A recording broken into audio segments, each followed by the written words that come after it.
Okay, let's go ahead and kick things off. Welcome to the New York Legal Tech Meetup. Can I see a quick show of hands? How many of you are here at one of our meetups for the first time? Okay. Okay, hands if you've been here before. I know everyone else. I just want to get a sense. All right. Yeah, so about half and half-ish. For the people who have never joined us before, thank you for being here. I mean, just a very quick word about what we're doing. This is a kind of a fun, diverse, engaged, rapidly growing little community. I think we're about to cross 1,300 members. And the whole point of what we're doing is to try to build a little community around the legal technology ecosystem here in New York. So we can support it and know who else is in it and what they're doing and how we can support them. And have a little fun along the way and make some good connections and friends. And to that end, in terms of actually cultivating some community, one of the things we like to do at the very top of every single event are these things we call community intros, where we bring up people from the audience and take 30 seconds to introduce kind of who you are, why you're passionate about legal technology. If you have an announcement, for example, if you're looking for a job, hiring for a job, having your own event, whatever the case may be, to share it with the audience. We like to invite people to come up and do that. And this month we have. Can I have Linda, Mark, Adam, Olga, and Fabian and his band of Columbia students come on up, please?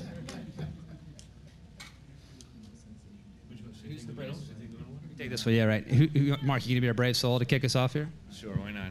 Hi, my name is Mark Hirschfeld. I recently moved from Washington, D.C. To New York. I am a computer forensics, e-discovery, and consultant, and I'm also an attorney. And I'm looking to make some new connections here in New York. I primarily work with small and medium-sized law firms, but if you're a big law firm, I'll take you. I'm willing. And what I specialize in is making technology accessible to attorneys in litigation, especially on e-discovery, do things a little bit differently than some other vendors out there. So if anyone has any interest in that, here's my card. I'm just going to leave it up here. Everyone could just take it. And they told me that I could speak for the rest of the evening, right? Yeah. Sounds good. All right. Thanks, Mark. Good evening, everybody. My name is Fabian. And hi, I'm Doreen. And we're from the Columbia Legal Tech Association. And we're very excited that we're going to announce tonight that we'll be holding and organizing a legal tech fair in the spring semester. And this is actually going to be a great event for anybody, like everybody of you with an interest in legal tech to learn about the latest technology that's going on in the market. In particular, if you're a startup, you should be coming because you're going to be introduced to the tech-savvy students that potentially will be your future users. And also, if you're a law firm, you're going to be seeing what's on the market and going to be connected to students who have an interest in legal tech. And it would be our great pleasure to welcome you there. We're going to host presentations, panels, breakout sessions. It's a great opportunity to see what's going on in the legal tech community, both in New York and more broadly than that. If anybody's interested, or if you're interested in attending, we have an Eventbrite up. It's Columbia Legal Tech Fair. And oh, and there are also limited opportunities if anybody's interested in sponsoring or being a vendor. You can contact any of us here. We also have Patrick and Camilo in the audience, so you can talk to any of us. Thank you. Thanks, guys. Hi, I'm Linda Taverdi. I'm a long-standing member, as you can see, because I was casual enough to bring my beer. That's what we like to see. Let's see, I have a small nonprofit legal tech startup that helps consumers deal with aggressive debt collectors. I am, sorry, I'm going to put this down. I came to the Access to Justice community through looking at solutions for access to justice. I was at at NYU Law School at the time. So I am always here to keep ringing the bell for access to justice solutions in the legal tech community, and I'm really thrilled to be a part of this community. Hi, my name is Olga Orda. I am looking to join a really amazing and high-growth startup in the legal tech space. I'm currently Senior Vice President at Spark Public Relations. We are the dominant tech PR firm probably in the world. We've worked with Uber, Google, Lyft. I run the AI practice. I've always been fascinated by legal tech.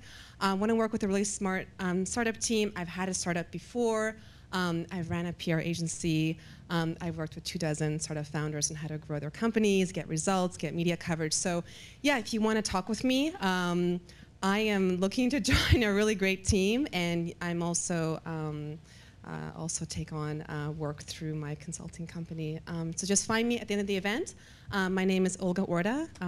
Thanks so much. Excellent. So, Director of Partnerships Business Development at Monex Industries, monex.io, and I have an announcement. We will be at Columbia's event. Yes. And we've been in the business of open source software ecosystem development for a long time, and in the last year we've launched document management software and all that jazz, but not why we're in this. We're in it for, reasons from access to justice, helping people grow their businesses and so forth. So from Christian at Legal Tech to the legal hackers I know that are in the audience as well, organizations that we love to support, sponsor, and why definitely at least me and my lawyer will be at Columbia's event. So if you want to chat with me, monex.io, legal tech startup. We're not hiring yet. I have to close a couple more customers, but we will be hiring soon this year. Sounds good. Awesome. All right. Thank you guys all so much.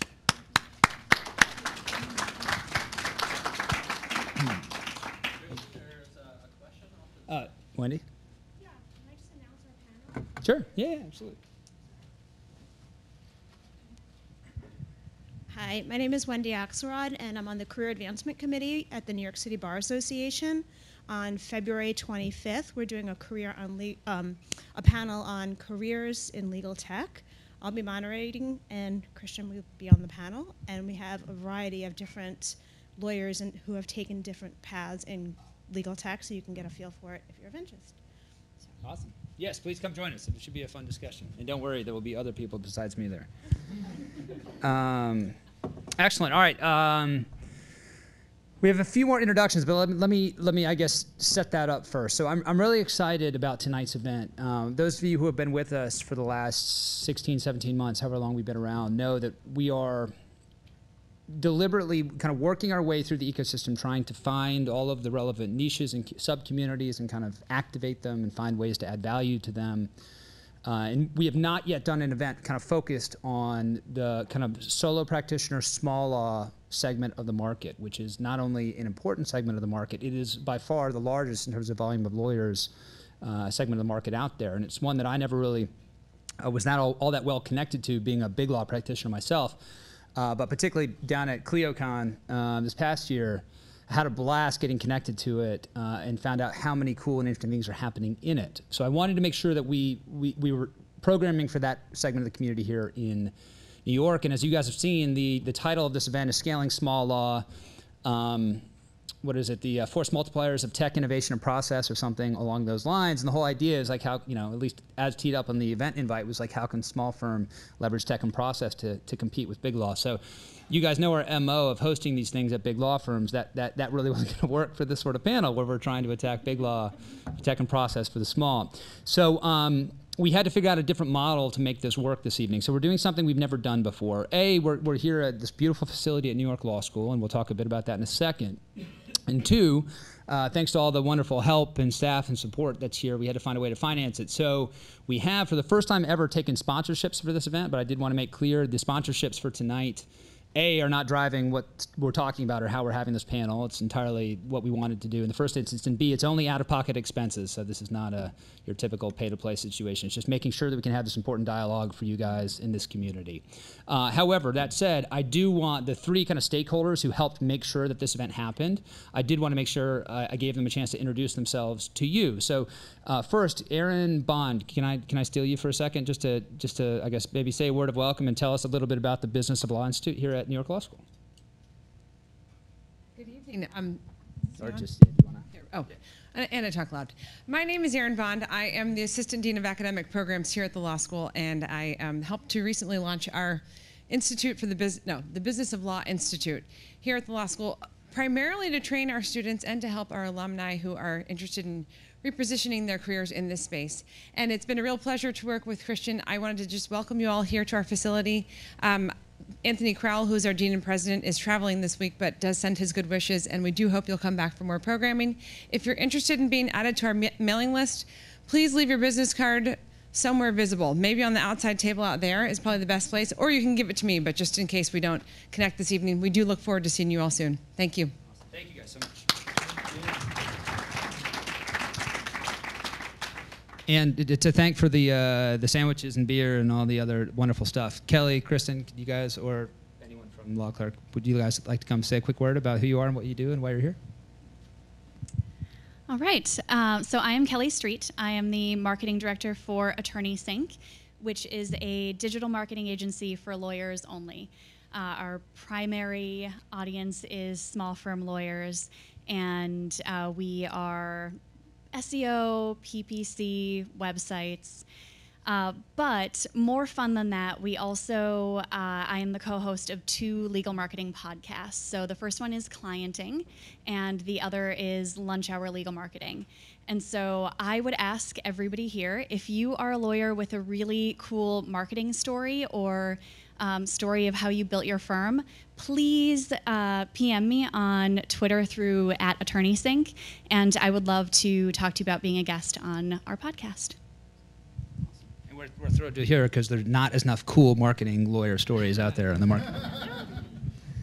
And I'm Kristen Tyler. I'm one of the co-founders of Law Clerk. In case you haven't come across us yet, our whole mission is to connect busy attorneys with our nationwide network of freelance lawyers that we call Law Clerks, hence the name, and to match them up to help get project work done and to help connect some of that unused legal talent that's out there with people that need it. And I definitely want to give a big thank you to Christian for hosting us tonight, and also to my homeboy Dan Lear. If you don't know Dan, he's the self-proclaimed chief instigator of Right Brain Law. He helped spearhead the event with Christian, and we're really thankful to him for doing that. If you don't follow him on Twitter, you should. He's got some interesting stuff going on. But really excited to talk to you about Law Clerk if you're interested. Out of curiosity, I wanted to poll the audience. How many of you here are at what you would call, I'm going to define a small firm as 10 lawyers or less. How many are at firms of 10 lawyers or less?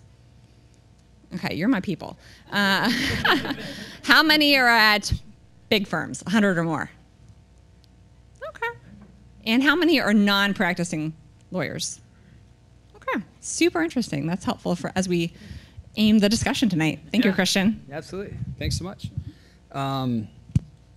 So one last announcement for me, but I'm going to keep it brief because I want to get onto our panelist. Some of you will have seen, and I'll be sending out an announcement to our community maybe tonight, maybe tomorrow, with some sort of discount attached to it. But I am hosting a conference, a legal innovation conference called Inspire Legal, actually here in this room and a bunch of other rooms around it on February 1st. That is trying to do something a little different. Instead of focusing on solutions and products in the market, we're going to be focused on unmet needs and problems and trying to kind of crowdsource and curate the right list that should be driving kind of our focus as legal innovators for the coming years, and to set a bit of a blueprint and roadmap for that. And also a request for startups list and a bunch of other interesting, crazy stuff as soon as we figure it out. So anyway, stay tuned if you're interested in legal innovation. It's going to be a pretty extraordinary cross-section of people, somewhere between 150, 200. We're going to keep it pretty small. So, but stay tuned if you're interested in that stuff. All right, without further ado, can I please have our fantastic panelists come up and choose your particular hot seat and bottle of water? And we'll kick off. Yeah, let's give them a round of applause. Yeah.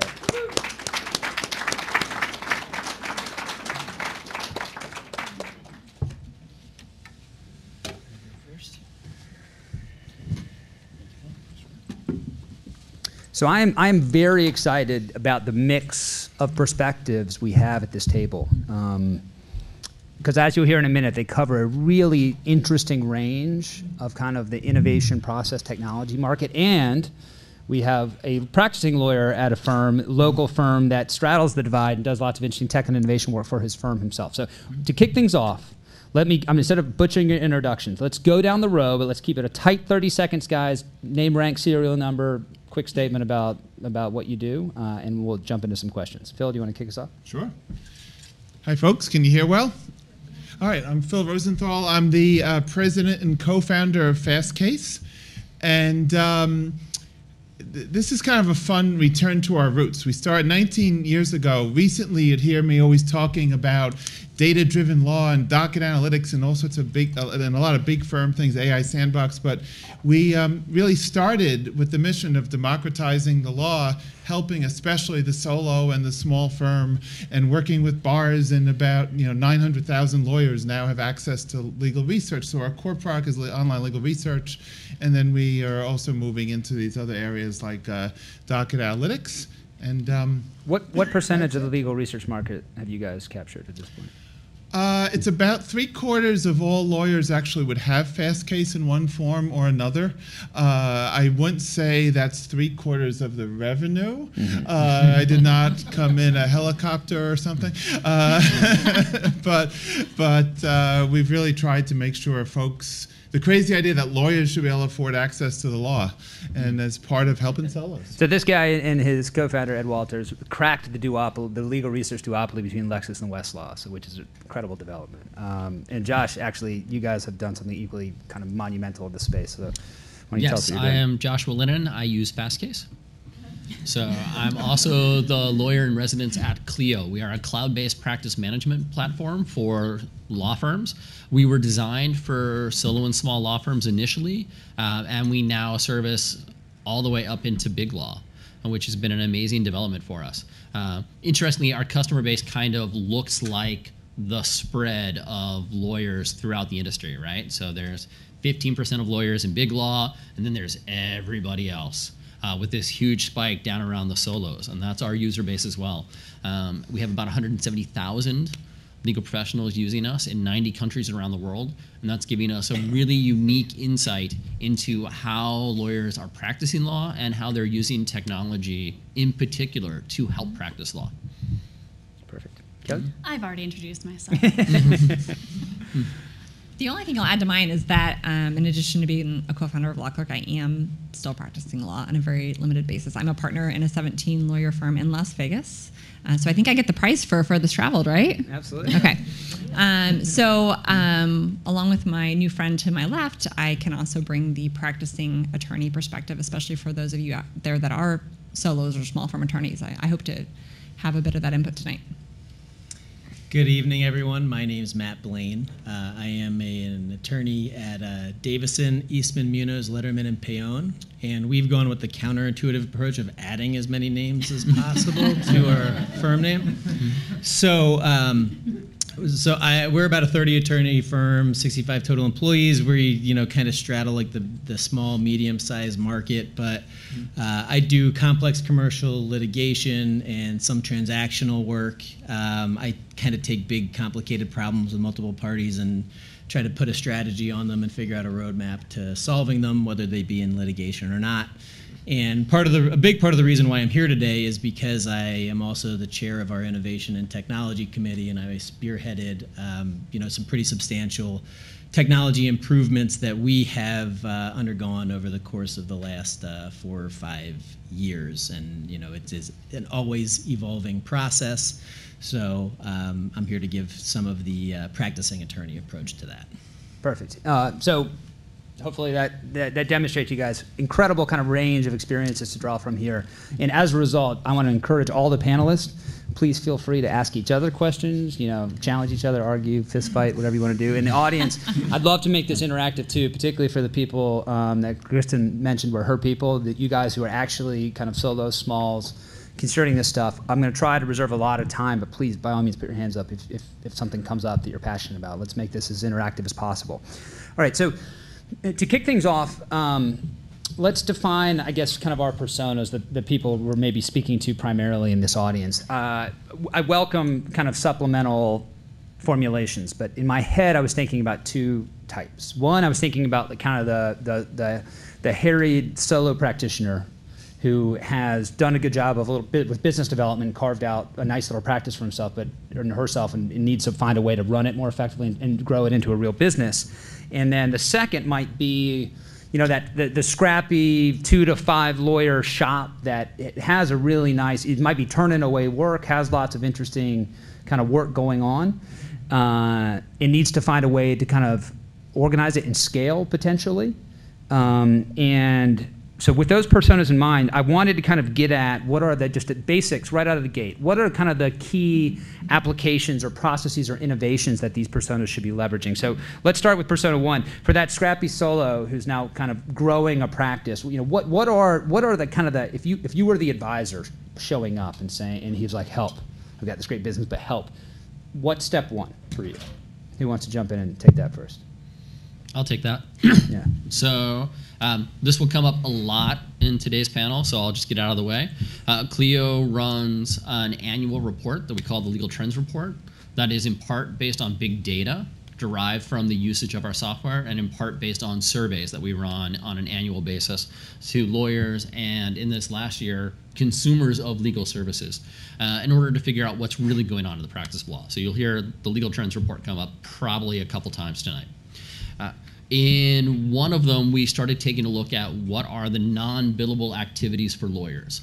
And it turns out most lawyers in solo and small law firms are only billing about 2 hours a day and actually collecting even less than that once you add in write-offs and collection rates and things like that. So what are they doing with the other 6 hours of an 8-hour day? They're spending time on business development. They're spending time on administrative tasks within their law firm. They're spending time on like administering their own technology. Weirdly, there was a really strong percentage across all of the bands that spend time on training and CLE and licensing. So they need to take a look at this 6 hours of non-billable time and figure out how to stop doing that and focus on billable work. Get the client what they need with the expertise that they possess and let somebody else handle the rest. Mm-hmm. That's my first set of advice. So of the small lawyers in the room, how many of you guys have a practice management solution? Yeah? What do you guys use? Lee, what do you use? We use practice management. Yeah? Mm-hmm. Sounds good. Any Clio users? We use Amicus. Okay. Okay. Excellent. All right, so if we get, for the solos, if we assume we kind of get them on board with kind of a full service practice management solution, which helps with some of that low hanging fruit. I'm not even talking about that. No, I'm just talking about delegating those non-billable tasks. Yeah. Now that can be through technology. It could be you hire staff. Yeah. It could be a variety of different ways to do that. But Yeah. Start focusing on being a lawyer and allow some of the business functions to be handled by somebody else. All right. So for our practicing lawyers at the end, Yes. what do you got? What do you think that? What do you guys think that is? That time? I'm going to actually say that before you get to that step, you need to figure out for yourself what being a lawyer is to you. And until you kind of have the introspection to answer that question, I think all the tools that you're going to use to develop your practice aren't going to help you out that much. Because I think that Josh brought up a great point in terms of you want to spend more time being a lawyer. But what does that mean? You know, what do you think being a lawyer should be? And there's going to be different answers for each of us in this room if we're lawyers, or even if you're not. What do you do with that spare time when you're trying to actually solve that problem? And then from there, and trying to figure out what it is that you really want to be spending your time doing, it's easier to start delegating out the other non-billable tasks, because you might be a solo that takes, you do residential real estate, you do wills, trusts, and estates, you do personal injury, you do defense on debt collection, you do all that stuff. But, what is it that really makes you tick? And, I personally think after, going through this for 10 years, I know what makes me tick on it, and I know what I want to delegate out. And you got to have a strategy. But in order to really decide of what that strategy is, you need to really know what you want to do with your time. I couldn't agree with that more. So once you figure out your best and highest use of your time, the things you want to be spending your time on, because believe it or not, as a really highly educated lawyer, you do have the luxury of deciding how you want to spend your time to a large extent. Once you figure that out, if you want to be in court, then be in court. Delegate the rest. Get someone to answer your phones so you're not spending 2 hours a day with potential clients weeding out the junk on the phones. Hire a service if you have to. There's virtual receptionists on every, all sorts of different types of services you can hire there. If you don't want to go to court, if you're a rainmaker, if you want to spend your time meeting with potential clients, getting to know them, bringing in those new cases, then delegate the court work. Go hire appearance counsel. Maybe explore a contract attorney or a freelance lawyer. But once you figure out those things out, you really need to take the leap. I think one of the things that I hear the most from lawyers, and I've been to a lot of legal conferences in the last year, one of the most common pieces of feedback I get from solos or small firms is that they wish they would have hired sooner. They wish they would have delegated and taken that leap sooner. It's scary at first, but there's a lot of flexible options thanks to technology, and you need to explore those. Can I ask a follow-up to that? So, and I know in today's service economy, maybe the idea of hiring a person as opposed to a service is kind of silly. But if you are hiring a person, who is your first, in a small firm, who is your first non-legal hire? Like, who are you reaching for first in your experience? I guess it depends on what a non-legal hire is too, because I think you're still gonna have kind of a Swiss Army knife setup in that situation, regardless, and you're gonna want to know what. I think you're gonna want to understand what the tools are that are out there that are less people intensive that you can delegate to well-constructed systems, but you're still going to need people to monitor those systems, right? So what are the, kind of going into what Josh had said, what are the systems that you're going to be using, and what Kristen had said, what are the systems you're going to be using, and where are people going to interact with them? And then how are you going to oversee that, and what are your primary responsibilities going to be? Okay. To me, I'm going to say that a really good paralegal that is not a new paralegal, a seasoned paralegal, can be worth their weight in gold. I love mine fiercely, and she knows it. So if that's your first hire, because they can help a little bit with the phones, although it's not their highest and best use of their time, but a really good paralegal can be a tremendous asset to your business when you're starting out. And there's a lot of like freelance paralegals, and you know that's an option out there too. You know. So you guys you're making it. We're going to circle back to one of the points you're talking about finding your best and highest use. There's a bit of a kind of startup product market fitty kind of thing there. We're going to come back to that at some point. But let's pick up on the second persona, and maybe Phil and Kelly, maybe you guys can weigh in here. If let's say you have what you find is the core essential tools in place, at least to kind of run a decently effective practice. You think you know what you want to do. You're getting good results in the market and fit, and you've decided you do want to kind of grow. You want to scale a bit. What does a very busy 2, 3, 4, 5 lawyer firm need to do to kind of take it up to the next level in your experience, both maybe through a marketing lens, Kelly, and also Phil from a tech perspective? What do you guys think? Oh gosh, well, of course, then you need to create and define your marketing budget and where you're going to try to get your clients from. And before you can even do any of that, you need to know where you've gotten your clients from in the past, and is that actually the market that you want to be going after? Are you reaching exactly the kind of people you want to be reaching, or are you getting, for every 10 client leads you're getting, is there only one person in there who's a good fit? So can you define your message a little bit more? Can you create content that kind of boils down who it is that you want to be reaching? And once you can figure out and define those sorts of things, then you will figure out your path to grow from there, I guess. Do you think, is there like a kind of a number one common mistake? People who've never done the marketing exercise before and think they're going to try to do it, do they just run and spend a bunch of money on LinkedIn that's just like flushing it down the toilet? Like what is kind of the number one mistake in your experience? There are so many mistakes. Apparently somebody in the audience has a mistake. No, I'm just kidding. Yeah. I find that when it comes to my marketing, it's a lot of, I don't know if this is going to work. I'm trying all these things. I'm writing things. I'm doing stuff, and I don't know if it's getting out there. Do you have any suggestions for keeping on top of that? Well, how are you tracking things? Is like that's always where you need to start from, is before you even spend a single dollar on your marketing, how are you going to track what the end result is going to be? So, you're looking at not only your Google Analytics, because people can visit your site, but then if they're turned away, that means nothing.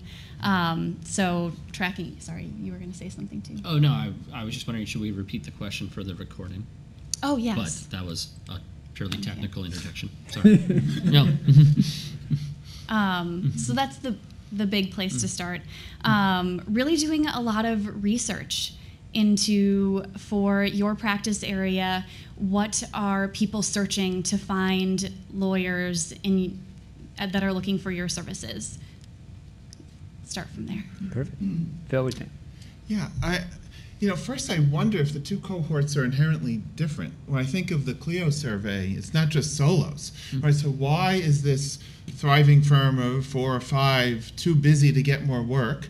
It could be because it's still spending 48% of its time on administrative work. And so you got the same answers you got for the solos, that they better fix that. And then to repeat I guess the actual practicing lawyers and what they're saying, but find out what you want to do. All right, you want to grow. Do you want to grow sort of up or down, right? Are you looking for, you're saying, all right, I'm a consumer bankruptcy attorney, and gosh, there's so many folks out there that just can't afford even the relatively modest fees that those folks, how can I automate this more? How can I automate the forms? How can I do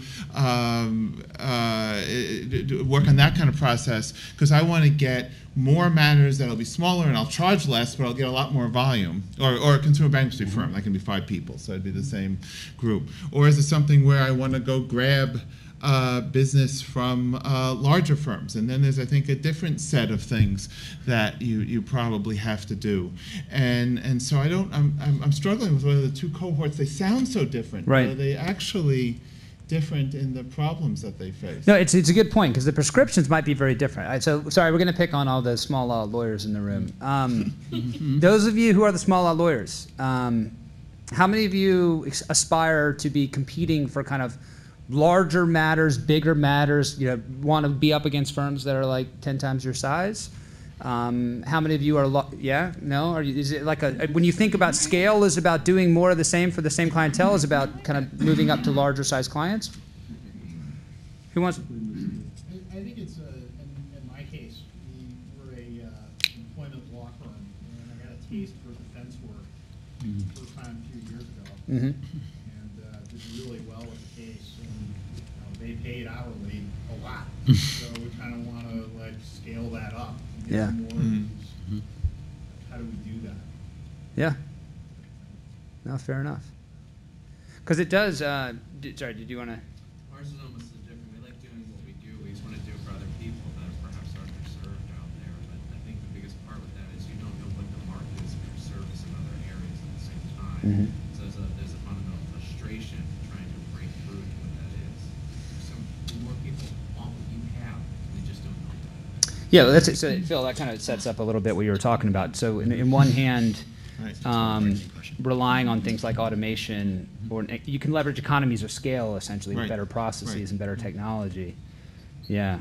What is if you're thinking about, so we've got interesting representation here. If you did want to kind of scale up your business, what do you guys think is kind of the critical first step? Might it be kind of leverage that maybe a law clerk or something out there is helping? Is it a marketing strategy? Is it an automation kind of play? How do you guys think about that? I actually want to spend some time thinking about what Phil's talking about here. Does the prescription change based on how big you are, or kind of what your goals are? How do you think about that? Sure. I think that it's still a matter of what are you going to. I think you need to have a system that has some type of automation to it. But what is it that you're automating? Do you have an inefficient system for 5 cases that works for you even though it's inefficient?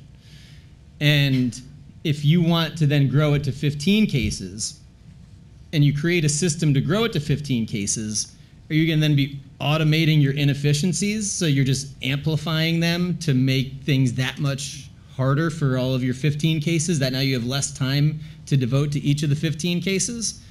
Or before you even scale it up, I personally think that it makes more sense to think through a step-by-step workflow as to what can I do to make my matters, my cases better, and handle them more efficiently. So when I get more of them, I'm able to process them more efficiently, and I don't have to spend as much time doing the things that I think I can do better now.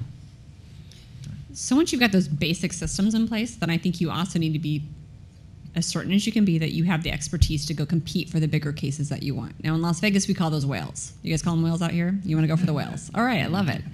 So if you're going to go for the whale and you've got your systems in place, you are confident in your expertise, then a lot of times you need bodies. And that can be where solos and small firms struggle and where we can come into play. We are a great alternative to solos and small firms that don't want to go hire 10 associates. You don't want to take that on and have that expense, that overhead, that commitment with the uncertainty of how is the caseload going to go, because the practice of law can certainly be a roller coaster, right? You're busy, you're not. You're busy, you're not. If you get the whale, you're going to be busy a lot. But to get to that point, you can leverage freelance lawyers and outsourcing to help staff those cases, get big research projects done, plow through discovery. We have a case in our firm where we have gone through over 3 million pages of documents very quickly thanks to the use of freelance lawyers. And so you can leverage those tools through technology to compete. Josh, you look like you're... There's actually a really accessible book for small law firms that are looking to figure out how to ask these questions and take a look at their processes and really kind of go backwards on what's working for your firm and what's not, and then how to improve it. It's called The Data-Driven Law Firm. It's written by Mary Juetten, Juetten. It's available on Amazon. It's a really quick read, but it's all about how do we ask questions, and then how do we make a plan from those questions as a law firm. And I highly recommend it. Perfect. So we were tossing around a few emails before this event. And something that kind of came up I kind of wanted to dig into a little bit. Let's start with this. Panelists, what do you think is kind of the competitive advantage of the small law firm and when out there in the market competing for business? What do you identify as the 1 or 2 or 3 kind of key competitive advantages that small law firms have vis-a-vis larger firms?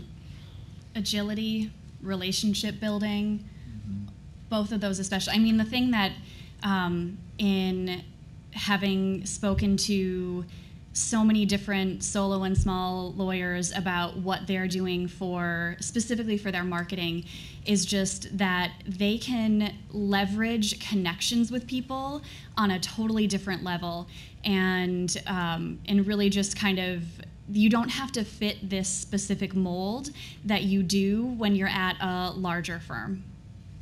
Okay. Flexibility on pricing. When you're at a small firm, you can do a lot of things like flat fees, minimum fees, blended rates, subscriptions. A lot more flexibility when you don't have to run things through an executive committee or get management approval before you go enter into the engagement agreement. And also, I think access. A lot of clients that have worked with Big Law in the past are sometimes drawn to boutiques because they know they're going to have a lot better direct access to the people, the leaders who are working their case, and that can be a game changer. And I think there's kind of the same coin. There's a nimbleness in relation to deciding when something's not working for you and moving on to something else. You don't really have there. I used to hear people talking about, well, this thing's a barge and it takes so long for us to move this barge. Well, when you're a small firm or a solo, you're not a barge, you're a dinghy, and you can speedboat. Let's go speedboat. The best kind of dinghy. Yeah. But you need to get well, all right, that works. Speedboat, the cigarette boat, we can go with that too. Yeah. So but you can make changes fast, and it can be, you can say, look at this legal research tool, I want to try this. Let's check out Clio. I just found out that I have Fastcase through my local bar association. Why don't I look into using Fastcase rather than spending all the money that I'm spending in my traditional legal research tool? There's a lot of stuff like this, and since you don't have as much of the administrative and political fallout as you can have in a larger law firm, it's so much easier and so much faster to get things done. Mm-hmm. Right. There's almost something peer-to-peer, psychological, emotional way. I think for a lot of people, it makes more sense, more comfortable with a solo small firm. If you have the cell phone of the managing partner, right? I mean, it's always about customer service. If it's a firm of 3, I don't know who the managing partner, but you have this easily get to any of them. And I think there's something that just, if you're a small company, if you're just a person, that means something at a psychological level. Yeah, it's interesting, and this resonates. Charlie, what do you got? Well, question for the panel. Turning the telescope around, you're a legal tech company, and you want to market to solos and small firms. What's the best channel to market to solos and small firms? Word of mouth, period. That's you, and other than putting yourself on Clio's platform.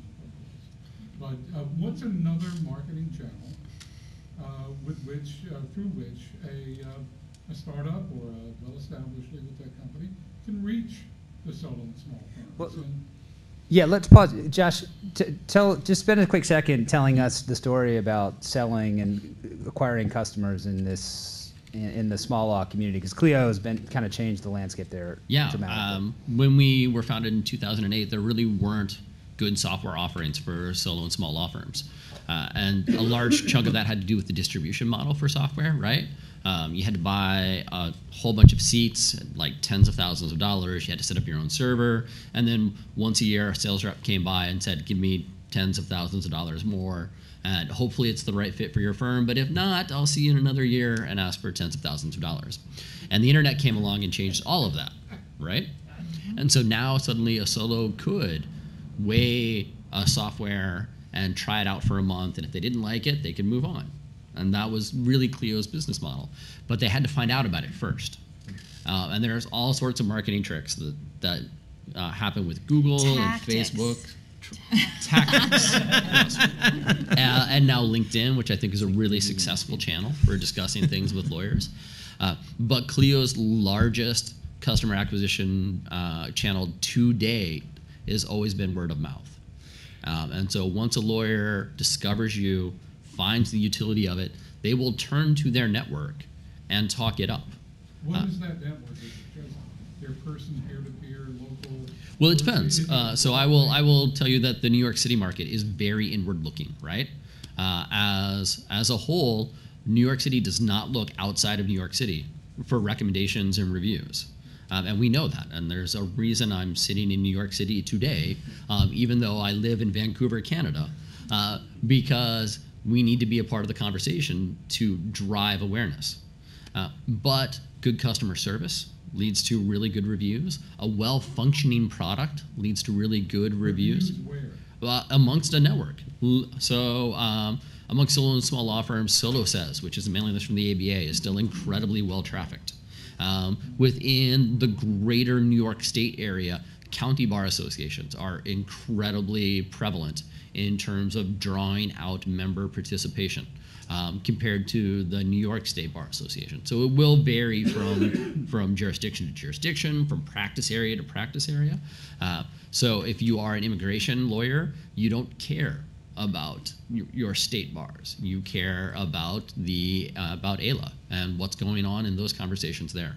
So, but word of mouth exists in all of those networks, and being able to reach them directly, have conversations with them, and allow them to then carry the conversations forward has always been a very successful strategy for Clio. Because unlike big law, sorry, yeah, you can do one season, two seasons, you can reach out and talk to managing partners here. Mm-hmm. With small and solos, it's all over. How do you market to that great number of?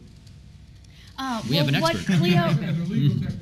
So what Clio also does really well, they have, and this is a big investment, but these beautifully curated client testimonial videos, reviews on their website, those kinds of things that make meaningful connections with your audience. And this is stuff that if you have the marketing budget to do for your firms, do whatever you can to get those testimonials that are real people. I mean, video, everybody should know, like, video is the thing that you should all be doing, right? Like Instagram stories, Facebook Lives, like all of it. So that's huge. But also then your Google My Business listing, make sure that that's filled out, make sure you're sending people to give you Google reviews. Everywhere that you can get reviews just helps bolster your who you are in the marketplace and lets everybody know it's social proof. Lets them all know that you're doing the good work that you say that you're doing. Yeah, and that tends to be a secondary source. So Charles, she'll be like, hey, I've used this really great tool to your network, and then they will hop on Google, and they'll be like, oh my God, Capterra has 100 5-star reviews for this software. G2 Crowd has another 50. Here's a bunch of people on YouTube talking about how much they love it, and that all starts to like build weight and add up. Another thing I found that might speak to your question, but also the solo and small firm attorneys in the audience, is there's a lot of communities in the online world that didn't exist 10 years ago. I mean, there are LinkedIn groups for different practice areas. I'm in an estate planner LinkedIn group. There are Facebook groups for any sort of type of law practice area you can think of. I mean, I could name 10 that I'm in right now that have really interesting discussions about the topics interesting to you. And the Lawyerist is another one that comes to mind, another great community for people trying to grow their practice areas. So research those online communities and don't be afraid to dive in and join them and interact with them. You might find more value there than you expect. Yeah, I think you have like personal relationships and you have associations of people, and you kind of have to figure out what the target is that's going to make the most sense for you. There's not a one-size-fits-all approach, you know. But I think the important thing is that once that message gets out there through either, you know, word of mouth or a podcast or some association online or in person, you need to make it easy, like Josh was saying. And if you're trying to market your service, don't make it so hard to get through the gate that I'm not going to take the effort to test out what your service is. If I can't test out what your service is in the 20 minutes of interest that I might have, then you've probably lost my interest in your product or service. So the easier that it is to demonstrate for me that your service is going to fit my need, which for me requires me to do some type of like testing or validation or like talk to somebody or something of that nature. The easier that is, the more likely that there's going to be a sticky relationship there, and I'm going to then try to figure out a way to put the next steps in place to continue that and fit it into my model.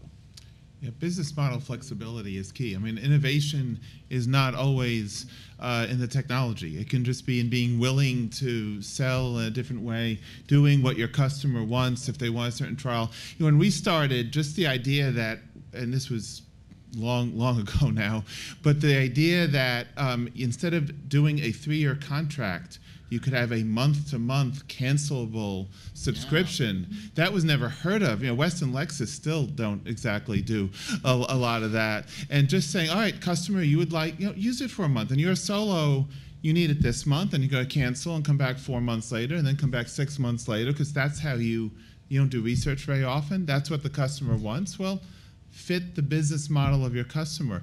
And the bar associations that Josh touched on also were a big part of it, and part of the business model innovation that, you know, all right, the bar wanted to also democratize the law and make sure everyone had access. And they said, we'll buy it wholesale for everybody. And suddenly there's a channel, right? Mm-hmm. And so, you know, the price per person certainly goes down,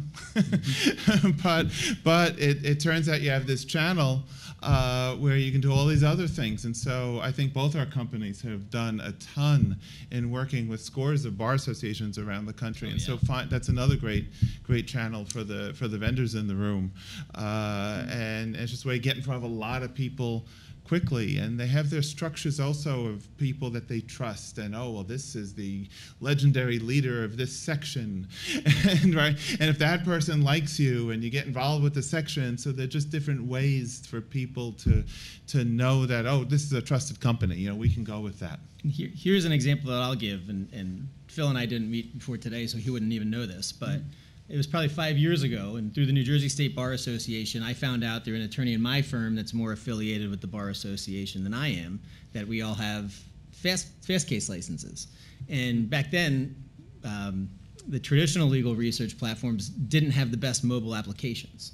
And I knew that I was going to be in court, and that rather than bringing a bunch of papers with me or bringing a laptop and saving, you know, Word documents or PDFs locally, I wanted to be able to move on the fly on an iPad. So I downloaded the Fastcase mobile application, and then I managed to, you know, get the cases pulled up, and I used the cases from the mobile application for Fastcase. And that was, you know, that's an example to me of like it's kind of reinforcing the point, because Fastcase spent the time to build a mobile application that was better than its competitors at the time. And it was a tool that it was available to me, but I didn't even know that it was until somebody told me that it was. And Fastcase is still the most widely downloaded legal application, isn't it? Well, legal tech application. According to ABA surveys, by some miracle, we are the #1 legal app, and it's made a huge difference because what do students, if you want the next generation, what do students do? They know all the apps. And so if you have a well-rated app, all the students will find you, and we don't have to market to the law students. We still do, but they find their app.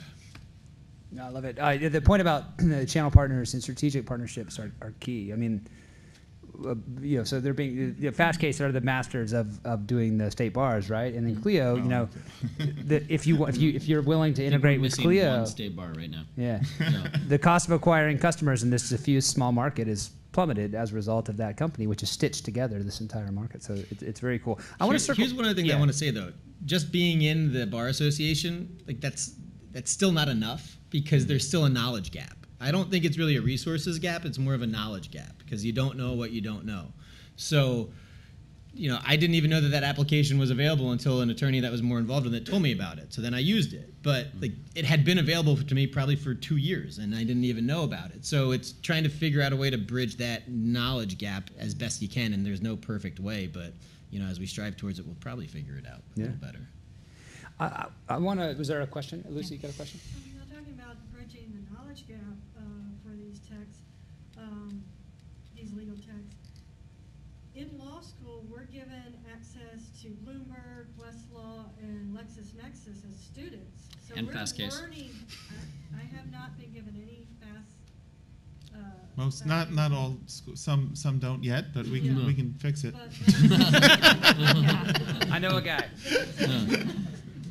But if you really want to bridge that knowledge gap, I would say start there. Because, like I said, we don't have Fastcase.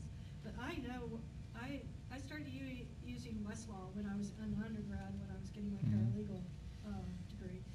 And I know Westlaw backwards and forwards. And it's the one I prefer because I know it.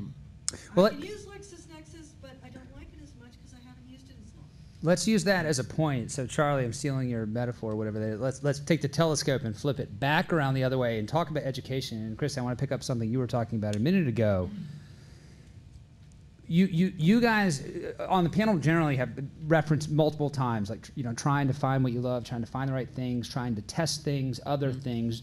Traditionally speaking, the pedagogical model at law schools is not teaching certain skill sets. And the skill sets that you guys are describing sound a lot more to me like the business and entrepreneurial type skill sets that I was learning reading The Lean Startup after I left my law firm trying to think about startups, right? So for the small law firms in the world, I gather we think they might need to start treating themselves a little bit more like entrepreneurs and small businesses. How do you cut your teeth there? What's the most effective way to kind of learn that on the fly while you're trying to run a legal practice?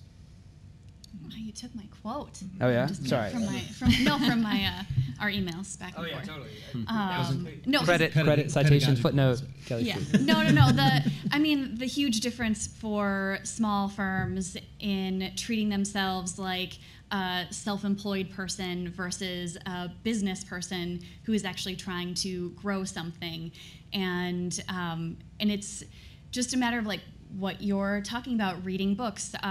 Our agency follows the EOS Entrepreneurial Operating System or Traction business model, and it is so amazing.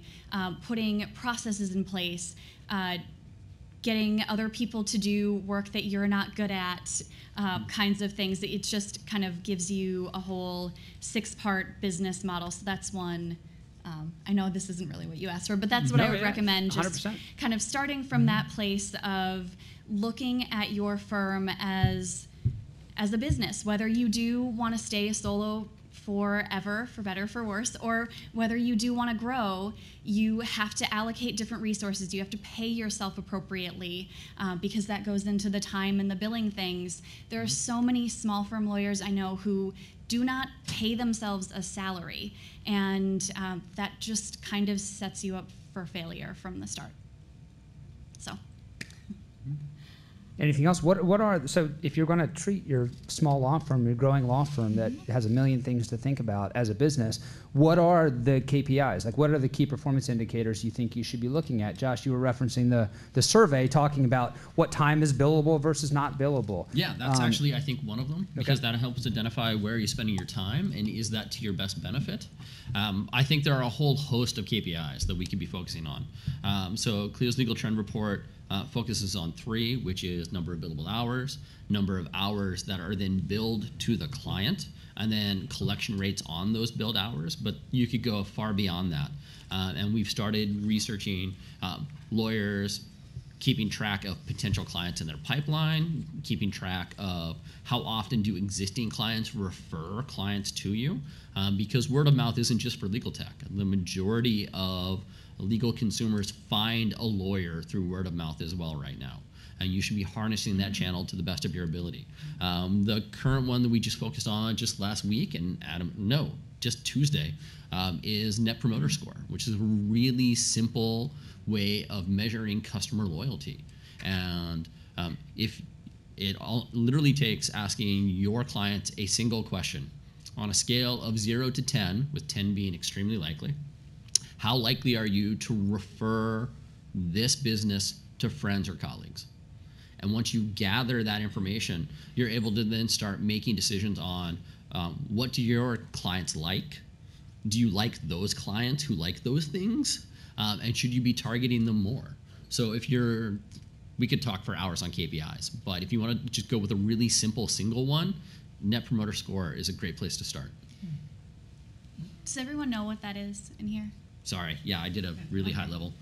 How do you get your people to do Net Promoter Scores? It's one of the issues we have. You gotta have them do something basically. Do you have a little carrot basically for them to do it, or just make this part of your standard process?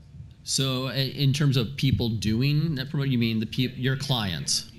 Yeah. So it's actually a bit of a difficult area for lawyers, right? Because soliciting referrals butts right up against soliciting feedback, ethically speaking, right? And so I think it's part of relationship building with your clients to let them know that you will be asking this and that you will be acting on their feedback is the thing that will drive them to give it. We just built a prototype right now that allows for both anonymous and non-anonymous NPS feedback that we're testing as a service to our customers to see if clients want to be able to give anonymous feedback. We don't even know that right now yet, if that's something that they want. So I think relationships will drive that in the beginning. And then once you create the cycle, and in the Net Promoter system, it's called a closed loop cycle. Once you create a closed loop cycle of they give feedback, you consider the feedback, you act on the feedback, then you give the survey again, they'll participate more and more frequently is what we have seen in other industries. There's Ask Nicely is a service that you can use until you, of course, have Clio incorporated, that will send out that for you and then get 5 stars, more review-based, but Ask Nicely is a good NPS score service.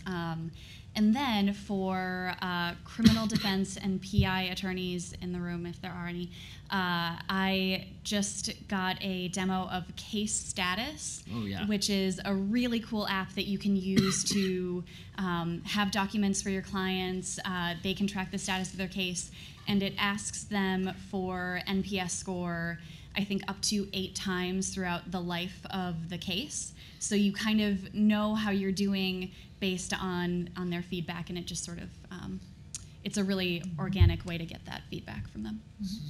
One way to go even a little more old school, and what I did when I was building my book of business was never underestimate the value of a handwritten note. And I am bad about it now, but early on, if you sent me a referral, you better bet you got a handwritten note thanking you profusely for that referral. If you were a client at the end of our engagement, you got a note saying how much I enjoyed working with you. And oh, by the way, if you have any friends or family I can help with their estate plans, I would love to talk to them as well. Really old school, super valuable. So get out your pen and your best penmanship and put that to work. I think also when you're early building your book of business, another way to track your progress and to challenge yourself is set a benchmark for, how many networking or marketing type of events do you want to do a week? For me, it was 2 or 3. Otherwise, I was exhausted. But you've got to make yourself get out there so you can stay top of mind. Today, I pretty much track myself by dollars in the door because I could care less about the billable hour. I'm primarily on flat fees, and at the end of the year, at the end of the quarter, or whatever, it's all about how many dollars were collected through the door, which is my key. Can I ask a follow-up question to your networking? Sure. With whom did you network? So for me, my practice is estate planning and probate, despite the fact that all my partners do really high-end, crazy litigation. For me, it was financial planners, and really my number one referral source is other attorneys that didn't do my type of a lot. That's where I get all my business today, with zero marketing, is just other attorneys. Writing articles for the Bar Journal, speaking at CLEs, stuff that is very time-consuming and doesn't result in a dollar can generate dollars down the road. So don't be frustrated if you do these things now and see zero result the next week, the next month, the next year. There are people that attended seminars that I did 3 years ago that are now calling me to write their estate plan. So you're planting those seeds. So I totally agree with that. And I think what has worked for me the most has been, there was a period of time, probably within the first 5 or 6 years of practice, that I realized that I wasn't reading like things that I enjoyed anymore outside of some cases that I was reading, which sometimes you enjoy those, sometimes you don't, depends what mood you're in. But just starting to read things that interested me outside of the law again, or even if it was legal related, but it was not exactly for a case, like that was great for me. Like it just kind of taking your mind and being curious and thinking about other things beside what's right in front of you and getting out of your own body can be helpful. So kind of doing things to keep that curious mindset and reinforcing that, I think, is really helpful. And you can do that a lot of different ways. You know, reading's one of them. You can do the podcasts. You can do audiobooks. You can do, you know, there's another easy thing to do is just listen to people that you work with, whether they be people that are for working with you in your firm, either an employee or a contractor or a consultant. What are the problems that they're dealing with, and what do they think about? Because they probably are experiencing pretty similar things to what it is that you're experiencing. So what is their perspective on how to better tackle those problems? And your clients as well. I have some friends of here that are clients today, and 5 years ago there was a question that one of them asked me, and is, why don't I have the ability to confidentially send a document to your firm? Yeah. And I was like, that's a good question, and I can't answer it. It's something that I've been thinking about a lot lately, but I'm putting a plan in place to try to get that done. And shortly thereafter, there was a plan in place to get it done.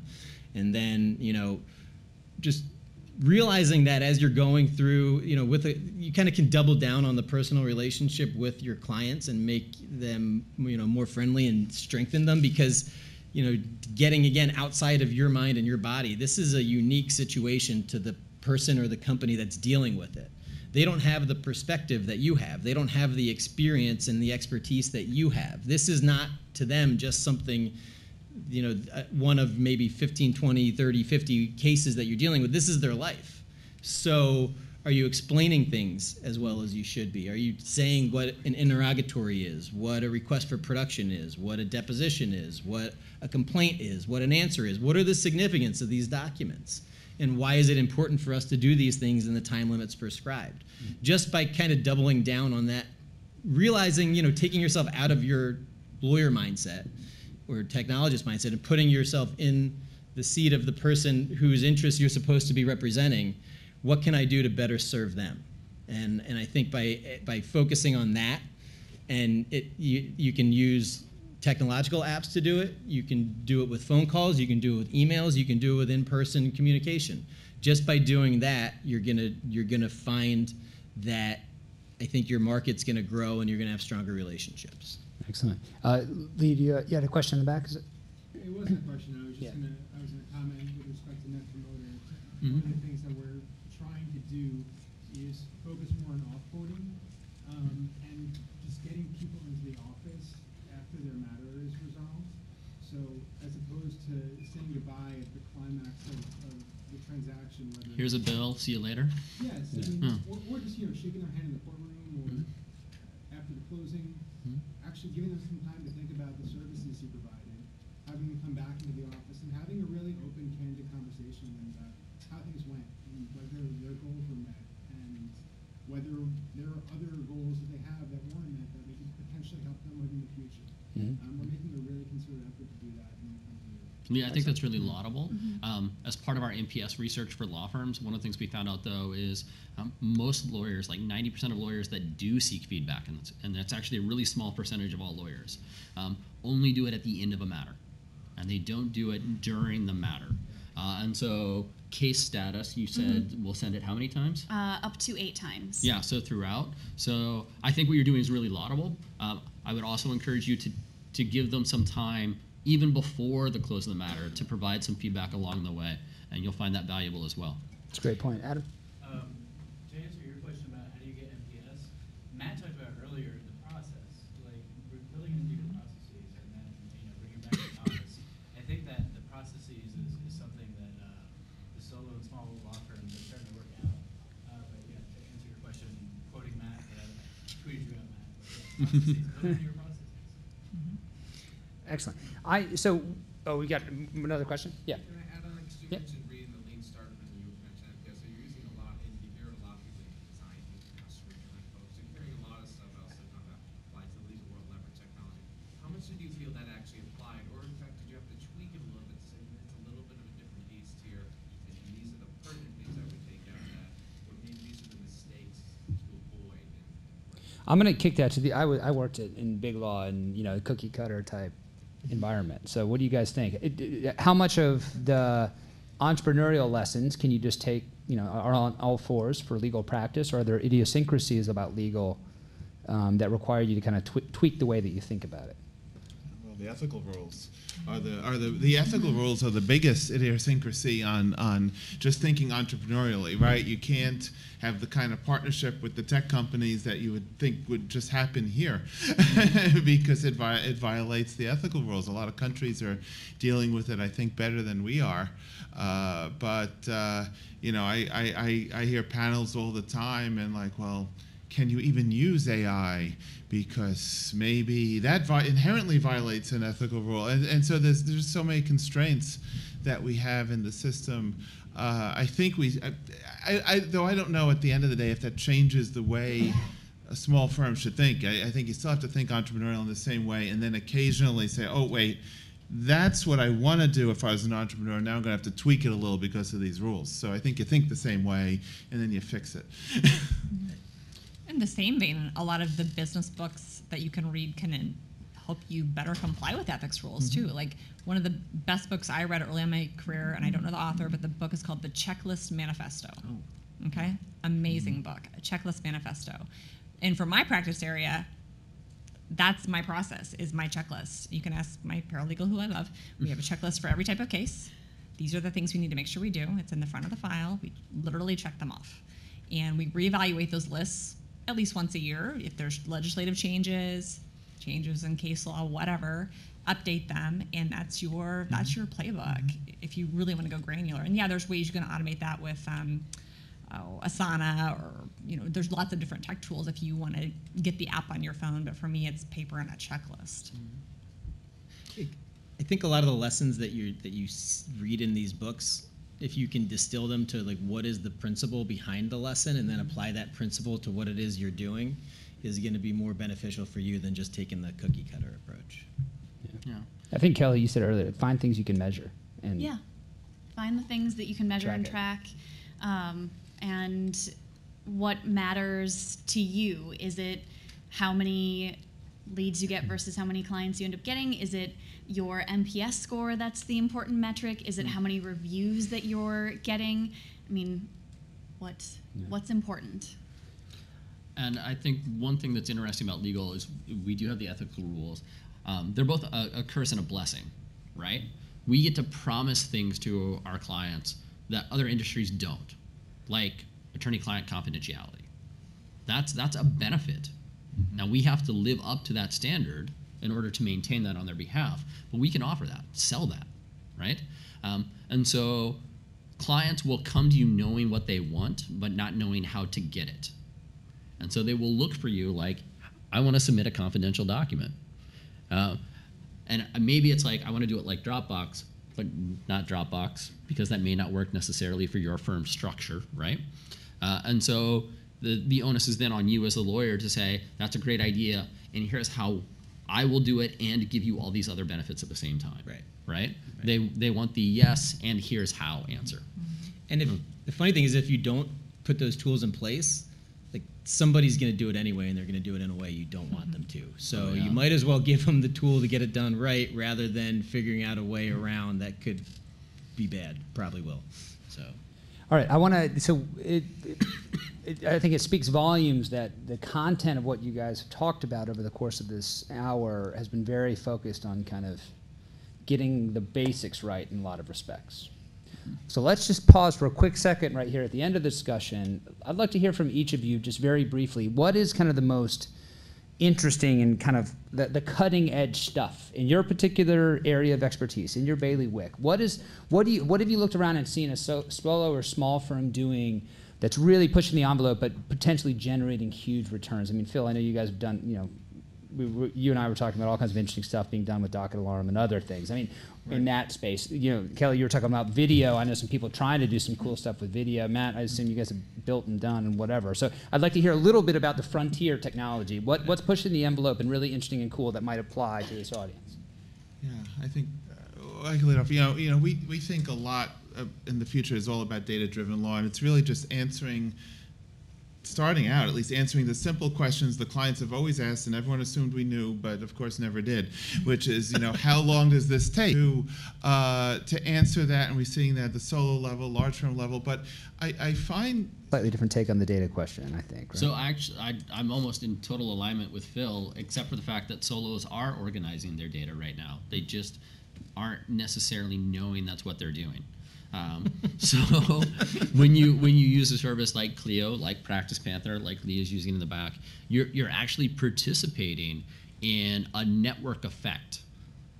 So I can give some examples from Clio that are really different ways that we have tried to improve our lawyers' lives. So for example, when we designed our mobile app, we added a little quick add button because lawyers told us, I want to be able to just hit one button and add everything. We're like, okay, but what do you add the most? And they couldn't tell us. But we could look back historically over the mobile app and say, okay, most people when they're using their mobile app actually add calendar entries the most. That's what they use the mobile app for.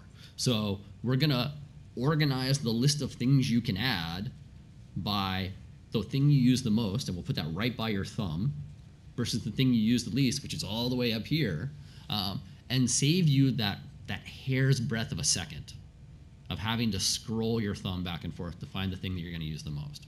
That's an example of a network effect. And law firms have been organizing themselves for network effects for hundreds of years. But now technology is going to accelerate that even more. And the solos and small law firms are choosing their platforms and choosing to participate, hopefully in a very symbiotic environment, in a way that improves the practice of law, not just for their individual law firm, but for every law firm. And I also want to highlight Phil's co-founder, Ed Walters, gave an absolutely phenomenal talk on leveraging data for legal decision making. At last year's Clio Cloud Conference. We put it up on YouTube. It's Data is the New Oil, I think was the title of it. Go watch that. It's so amazing. The really concrete examples he gives on how we can now use data to make decisions that we had to guess after 30 years of experience practicing law. We're like, yeah, we think that judge will probably rule in our favor, as opposed to being now able to say 95% of the time this judge rules in favor of this type of motion. So Data is the New Oil on YouTube. Ed Walters, love it. Oh, I should throw in, people ask, how do you get education about this? There's a very easy couple days you can do, and it's go to the Clio Cloud Conference. It has everything about what solos, what small firms need, and what's coming. Kelly, what's pushing the envelope in marketing? First, I just have to say my takeaway from all of this is that customer service is really the thread through all of these things. You're using technology to provide better customer service, and it just kind of is this beautiful cycle. So, but as far as what is happening in marketing, Google My Business, maximizing your profile there, posting videos, getting reviews, it's really moving the needle on your search results right now. And then Instagram, I am loving what some lawyers are doing on Instagram. Kimberly Bennett is amazing, the Lean Zone. I have a list if you want to know who to follow to know what you should be doing for your law firm to set yourself apart. And then, of course, mobile responsive website design. If you are annoyed by your own website, fix it immediately. Kristen, so for you, happy to hear pushing the envelope, but I would also I suspect there's a lot of lawyers who, when they look at their practice, they're like, I wouldn't use an outside hire. I wouldn't get a freelancer, right?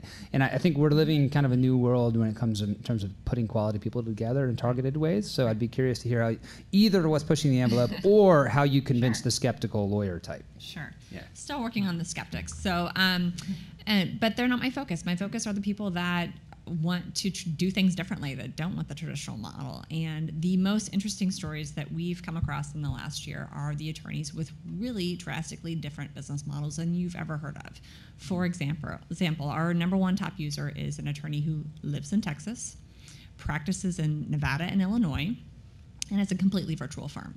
Has traditionally hired associates, but was frustrated with the drama and the fact that they work for you for 2 years and then they leave and they're your competitor, and oh yeah, they're expensive and you have to pay them even if you aren't busy, and the list goes on. And this attorney has flat out told us, I am never hiring another associate again as long as you guys are in business, so you need to stay in business. And he thinks that the freelance model is way better. And what he's done is he has created his own virtual team of freelance lawyers through our Law Clerk Teams feature that allows him to have a team of about 6 or 7 key freelancers that he just goes back to on repeat. And oh yeah, I've got this evidence issue, I'm going to have Sarah handle that, and I've got this brief I want written, and oh, I think Raymond is my best writer. And he just taps them when he needs help and has this completely virtual firm. The last time I talked to him, I was reaching out to say, hey, would you help me with this one thing? And he said, well, I would, but I'm going to the Bahamas for a week. And I was like, you go. I will talk to you when you get back. So you don't have to practice law the way that maybe your father did or your aunt or your mentor. Like, you can figure out the way you want to do it. And there's some really interesting business models out there when you talk to people. Matt, talk about either what you guys have done, or if there's nothing you want to claim, but you got friends at other firms doing something crazy. Go nuts. Impress us. Well, there isn't really much magic to what we've done besides, pay attention and I think put a plan together and implement it in a common sense fashion. And that's pretty magical. And while also adjusting to reality, because it's always different from your plan. Yeah. So one of the things that I like to say is the real magic happens in places where strategy and luck interact with personal relationships. And I think that's where a lot of the fun and personal growth and the rewarding experiences happen.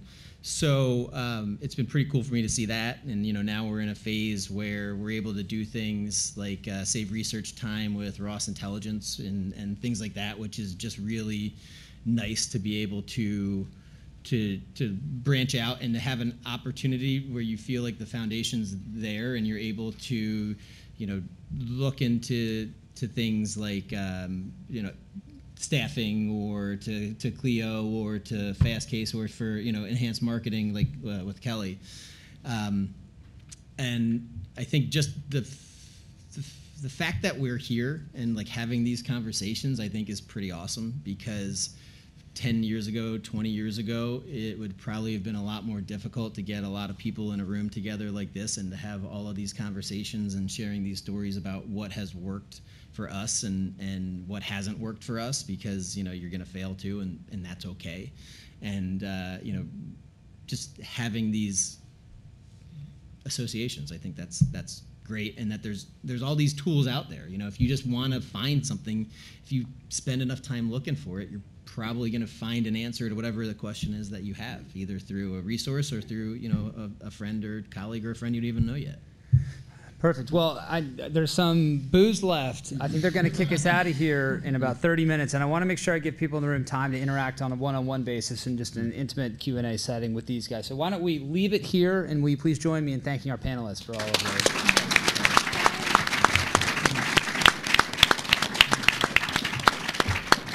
Thank you guys all for coming. We'll be back with, I think, a demos event in March. Stay tuned to the Meetup listserv. Grab a drink. Yeah? Yeah, there you go. Nice.